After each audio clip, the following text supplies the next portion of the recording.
Quando uma família me procura ao longo da trajetória, por exemplo, para cuidar de um paciente com demência, tem vários pontos ao longo desse acompanhamento que são necessários esclarecimentos, né? Pontos, por exemplo, se tem direito à pensão, se tem direito à isenção de imposto de renda, curatela, sei lá, instrumento de tomada de decisão compartilhada, cuidador.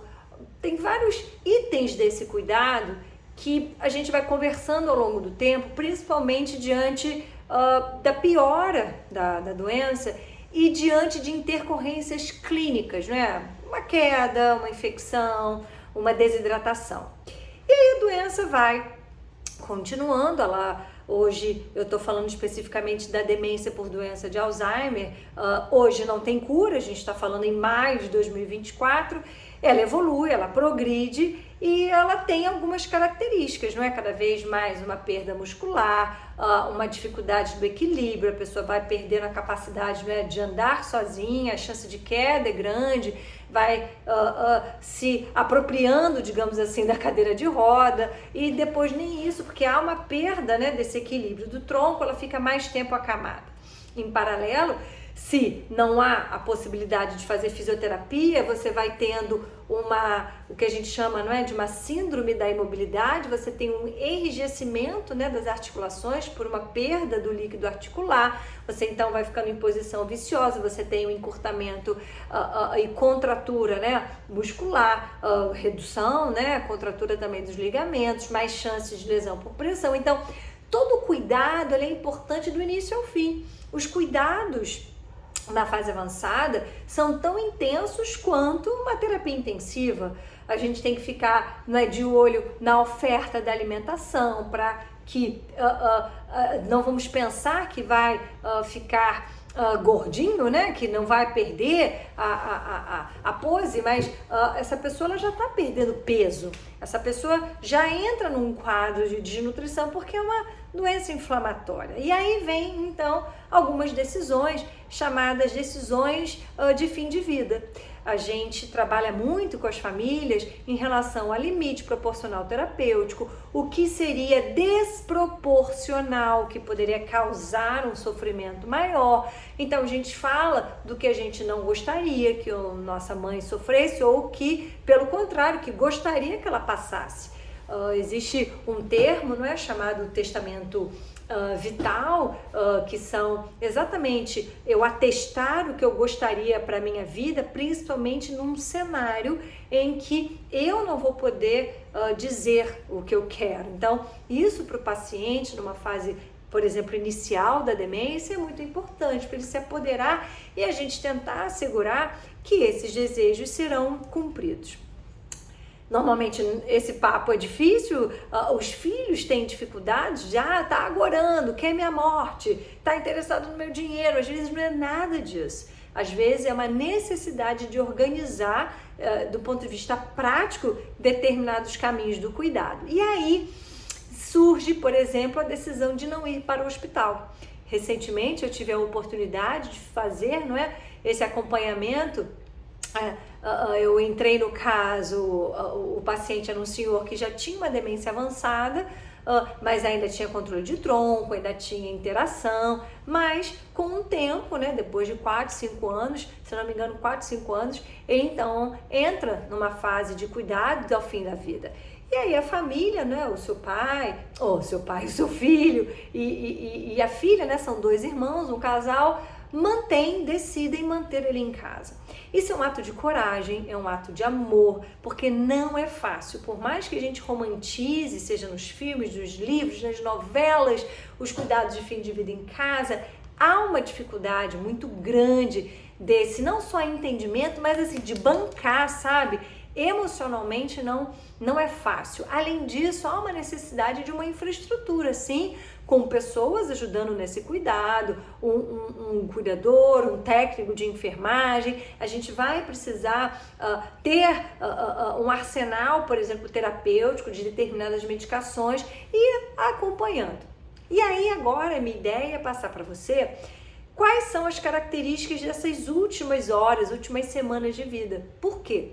Porque quando a gente está em casa, a gente acaba se assustando com determinadas características normais desse trajeto do fim, porque a gente não sabe, porque a gente não tem conhecimento, porque na verdade as pessoas antes, né, os nossos bisavós, né, a minha avó morreu em casa, mas foi algo súbito, não foi algo programado, mas antigamente as pessoas morriam em casa.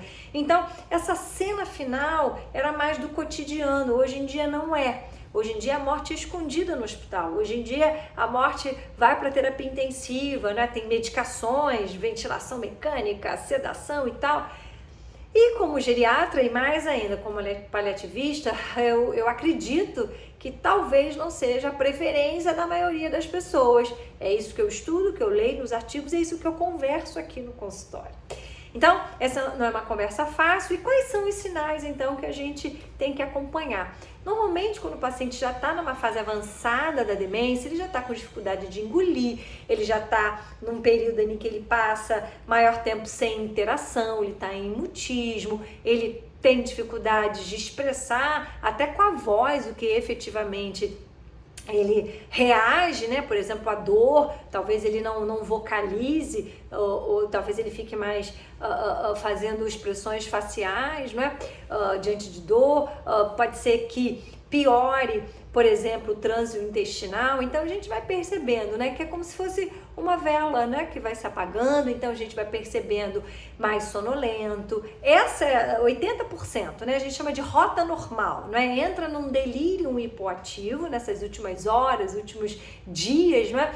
Fica mais sonolento, fica menos receptivo, até a oferta, né, de pequenas quantidades de líquido. Então a gente sempre pede para umidificar a boca.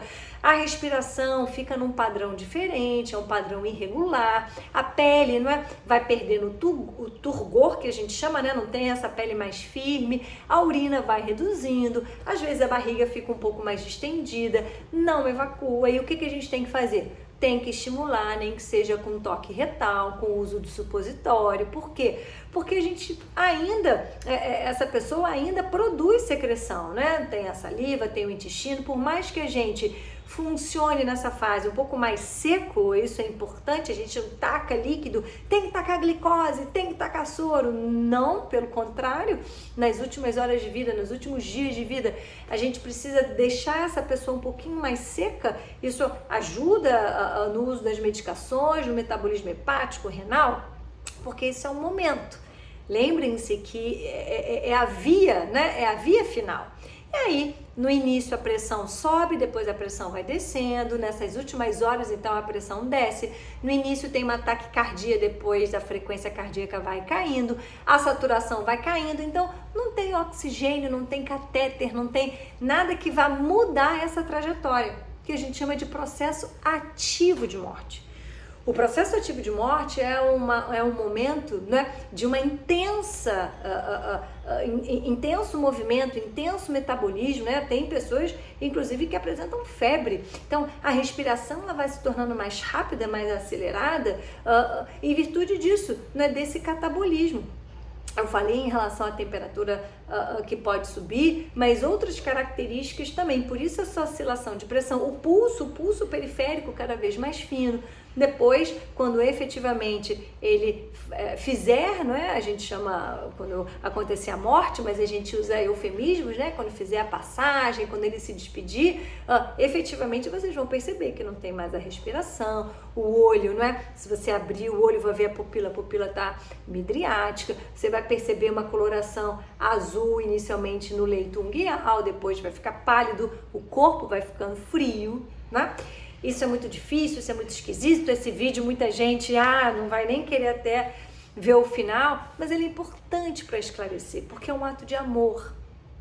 Ficar com quem a gente ama na casa dele, principalmente até o fim, faz com que ele fique confortável, porque ele está no ambiente dele, no cheiro dele, na organização dele. Por mais que a gente ache que a demência ele está, não é, em outra dimensão, não. Enquanto ele está vivo, ele está ouvindo. Enquanto ele está vivo, ele está percebendo, ele tem as percepções. Então, manter em casa é muito importante. E não adianta, de novo, vamos botar o oxigênio, vamos botar mais soro. Pelo contrário. Vamos botar uma sonda, precisa comer. Pelo contrário. O jejum, né, gera uma cetose. Essa cetose, que é uma acidez, né, corporal, gera endorfina. Isso ajuda, isso é protetivo, isso acaba anestesiando. Então, ele não está sentindo.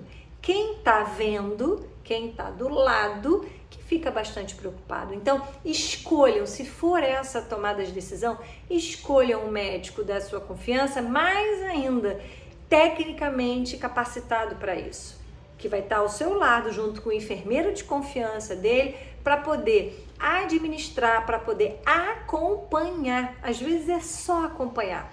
E aí tem uma sensação de frustração, tem uma sensação de impotência, mas você está do lado. Isso não é não fazer nada, pelo contrário, é fazer tudo por ele. Porque o processo é irreversível, o processo de morte, ele é bem caracterizado, ele é irreversível, mas você do lado está ali, tá acompanhando, tá presente, tá dando segurança, tá segurando na mão, tá com uma música ambiente, tá colocando uma água gostosa, algo que ele possa sentir, um mel, uma Nutella, algo assim, um chocolatinho, né? Para ele se sentir vivo e ter paz, para que essa fase seja de paz, seja de tranquilidade.